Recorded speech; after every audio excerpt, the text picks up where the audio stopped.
ಪರಂ ಶಾಂತಿ Kannada YouTube channel ಪರಂ ಶಾಂತಿ ಬೇಹದ್ ಜ್ಞಾನಕ್ಕೆ ಸ್ವಾಗತ.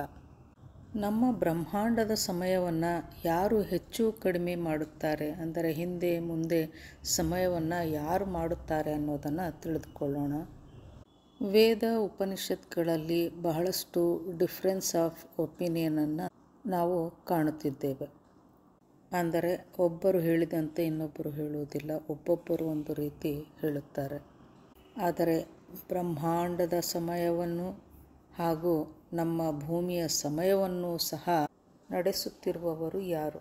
ನಮ್ಮ ಭೂಮಿಯ ಸಮಯ ಬ್ರಹ್ಮಾಂಡದ ಬ್ರಹ್ಮ ಅವನ 100 ವರ್ಷಕ್ಕೆ ನಿಗದಿ ಮಾಡಲ್ಪಟ್ಟಿದೆ. ಬ್ರಹ್ಮನ ಒಂದು ದಿನದಲ್ಲಿ ಸತ್ಯಯುಗ, ತ್ರೇತಾಯುಗ, ದ್ವಾಪರ ಯುಗ ಹಾಗೂ ಕಲಿಯುಗ ಈ ಚತುರ್ಯುಗಗಳು 1000 ಬಾರಿ ಉರುಳುತ್ತವೆ. ಬ್ರಹ್ಮನ 4 ಯುಗದ ಸಮಯವನ್ನು ಸಹ ಯಾರೂ ಸಹ ಹಿಂದೆ ಮುಂದೆ ಮಾಡಲು ಅಥವಾ ಹೆಚ್ಚು ಕಡಿಮೆ ಮಾಡಲು ಸಾಧ್ಯವಿಲ್ಲ. ಅದು ಬ್ರಹ್ಮನ ಕೈಯಲ್ಲೂ ಸಹ ಇಲ್ಲ.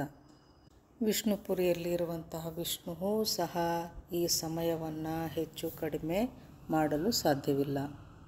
ಬ್ರಹ್ಮಾಂಡದ ಸಮಯದಲ್ಲಿ ಈ ಭೂಮಿಯ ಮೇಲೆ 4 ಯುಗಗಳು 43,20,000 ವರ್ಷಗಳೇನಿದೆಯೋ ಅದನ್ನು ವಿಷ್ಣುವು ಸಹ ಹಿಂದೆ ಮುಂದೆ ಮಾಡಲಾರ. ವಿಷ್ಣುವು ಪ್ರಳಯಗಳನ್ನು ಮಾಡಿಸುತ್ತಾನೆ ಮತ್ತು ಕಲ್ಪ ಪ್ರಳಯವನ್ನು ಮಾಡುತ್ತಾನೆ. ಹಾಗೂ ಧರ್ಮಗ್ಲಾನಿ ಉಂಟಾದಾಗಲೆಲ್ಲ ಅಸುರರ ವಿನಾಶ ಮಾಡುವುದು ಇದು ವಿಷ್ಣುವಿನ ಕೆಲಸವಾಗಿರುತ್ತದೆ.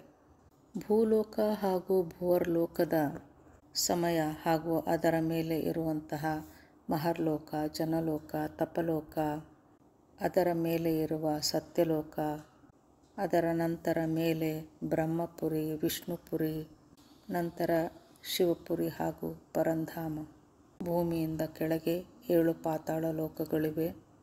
ಅದರ ಕೆಳಗಡೆ 55 ಕೋಟಿ ನರಕಗಳಿವೆ. ಭೂಮಿಯ ಮೇಲೆ ಜರುಗುವಂತಹ 4 ಯುಗಗಳ ಸಮಯವನ್ನು ಸ್ವಲ್ಪವೂ ಹೆಚ್ಚು ಕಡಿಮೆ ಮಾಡಿದರೂ ಸಾಕು, ಸಂಪೂರ್ಣ ಬ್ರಹ್ಮಾಂಡದ ಸಮಯವೇ ಬದಲಾಗಿ ಬಿಡುತ್ತದೆ. ಈ ಸಮಯವನ್ನು ದೇವತೆಗಳಾಗಲಿ, ಬ್ರಹ್ಮನಾಗಲಿ, ವಿಷ್ಣುವಾಗಲಿ, ಶಂಕರನೇ ಆಗಲಿ ಯಾರೂ ಸಹ ಬದಲಾಯಿಸಲು ಸಾಧ್ಯವಿಲ್ಲ. ಶಂಕರನ ಕೆಲಸ ಭೂಮಿಯ ಮೇಲೆ ಅರ್ಧ ಪ್ರಳಯವನ್ನು ಮಾಡುವುದು, ವಿನಾಶ ಮಾಡುವುದು. ಹೀಗೆ ಎಲ್ಲರಿಗೂ ಸಹ ಒಂದು ನಿಗದಿತವಾದಂತಹ ಕಾರ್ಯವನ್ನು ಕೊಡಲಾಗಿದೆ. ಹೀಗಾಗಿ ಯಾರೂ ಸಹ ಸಮಯವನ್ನು ಅಂತಂದರೆ ಸತ್ಯೋಗವನ್ನು ಹೆಚ್ಚು ಸಮಯದವರೆಗೆ ಮಾಡುವುದು, ತ್ರೇತಾವನ್ನು ಕಡಿಮೆ ಮಾಡುವುದು, ಹೀಗೆ ಬದಲಾವಣೆಯನ್ನು ಯಾರೂ ಸಹ ಮಾಡಲಿಕ್ಕೆ ಸಾಧ್ಯವಿಲ್ಲ. ಎಲ್ಲವೂ ಸರಿಯಾದ ಸಮಯಕ್ಕೆ ನಡೆಯುತ್ತಾ ಹೋಗುತ್ತದೆ. ಅರ್ಧ ಪ್ರಳಯವೂ ಸಹ ಸಮಯಕ್ಕೆ ಸರಿಯಾಗಿ ಜರುಗುತ್ತಾ ಹೋಗುತ್ತದೆ.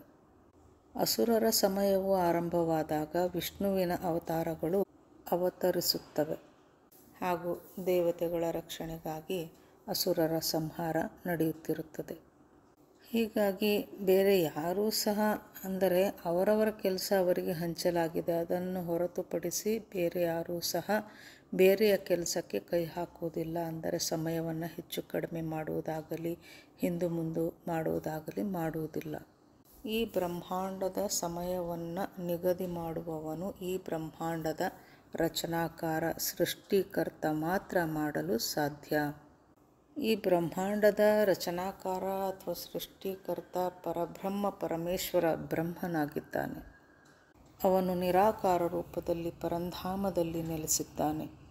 ಅವನು ಬ್ರಹ್ಮಾಂಡದ ಸಮಯವನ್ನು ನಿಗದಿಪಡಿಸುತ್ತಾನೆ ಹಾಗೂ ಬ್ರಹ್ಮಾಂಡದ ಆದಿಶಿವ ಆದಿಶಕ್ತಿಯ ಮೂಲಕ ಹಾಗೂ ಬ್ರಹ್ಮ, ವಿಷ್ಣು, ಶಂಕರರ ಮುಖಾಂತರ ಅರ್ಧ ಪ್ರಳಯ, ಪ್ರಳಯ, ಕಲ್ಪ ಪ್ರಳಯಗಳನ್ನು ಮಾಡಿಸುತ್ತಿರುತ್ತಾನೆ. ಹೀಗಾಗಿ ವೇದ ಉಪನಿಷತ್ತುಗಳನ್ನು ಓದಿ ಜನ ಕನ್ಫ್ಯೂಸ್ ಆಗಿಬಿಡುತ್ತಿದ್ದಾರೆ. ಅಂದರೆ ಅಲ್ಲಿ ಒಂದೇ ರೀತಿಯ ಅಭಿಪ್ರಾಯ ಸಿಗುತ್ತಿಲ್ಲ. ಈ ಭೂಮಿಯ ಮೇಲೆ 198 ಕೋಟಿ ವರ್ಷಗಳಲ್ಲಿ ಅನೇಕ ಋಷಿಮುನಿಗಳು ಬಂದರು ಹಾಗೂ ಎಲ್ಲರೂ ತಮಗೆ ತಿಳಿದಂತೆ ಬರೆದಿಟ್ಟರು. ಅಂದರೆ ಬ್ರಹ್ಮನ ಮೊದಲನೆಯ ಪರಾರ್ಧದ ವಿಷಯಗಳನ್ನು 2ನೇ ಪರಾರ್ಧದಲ್ಲಿ ಬರೆದಿಟ್ಟರು. 14 ಮನ್ವಂತರಗಳಲ್ಲಿ ಪ್ರತಿಯೊಂದು ಮನ್ವಂತರದಲ್ಲಿಯೂ ಸಹ ಋಷಿಮುನಿಗಳು ಬರುತ್ತಾರೆ.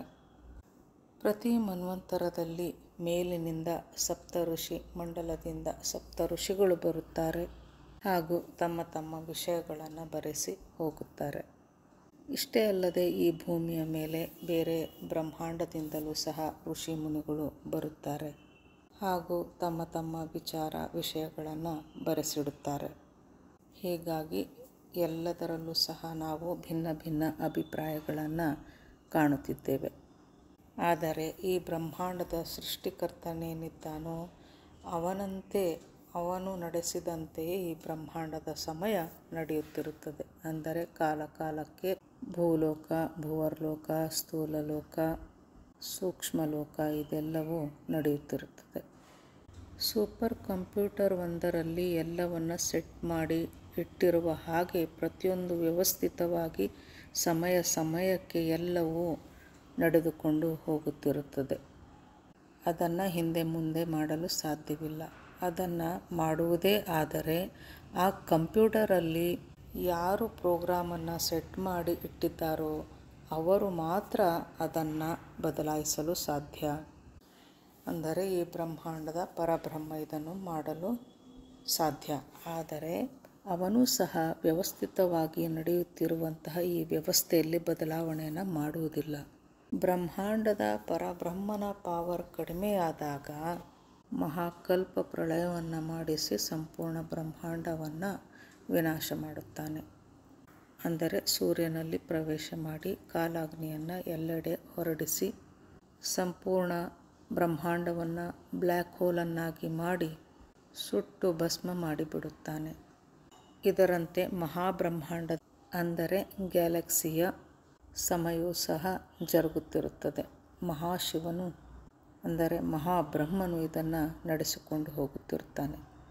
ಮಹಾಬ್ರಹ್ಮಾಂಡದ ಮಧ್ಯಭಾಗದಲ್ಲಿ ಸೂಪರ್ ಮ್ಯಾಸಿವ್ ಬ್ಲ್ಯಾಕ್ ಹೋಲ್ ಅಂತ ಏನು ವಿಜ್ಞಾನ ಹೇಳುತ್ತಿದೆಯೋ ಅದು ಮಹಾಪರಂಧಾಮವಾಗಿದೆ.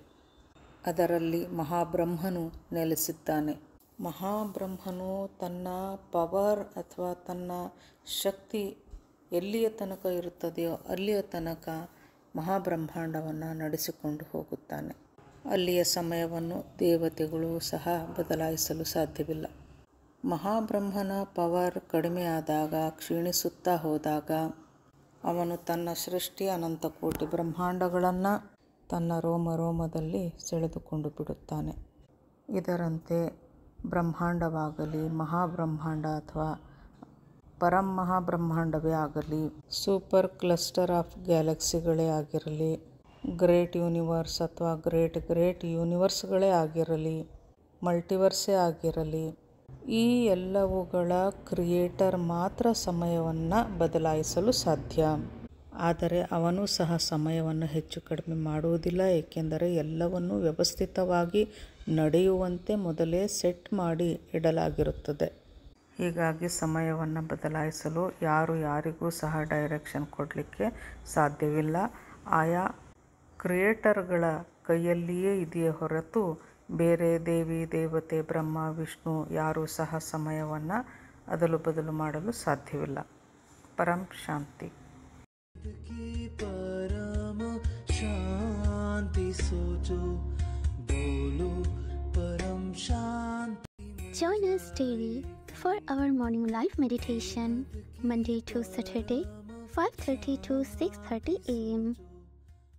Join us daily for live meditation, 10 p.m. to 11 p.m. on YouTube Live. Subscribe now. Website www.paramshanti.org. Email us anand@paramshanti.org. Like, share, subscribe. Join today. बेहद की परम शांति सो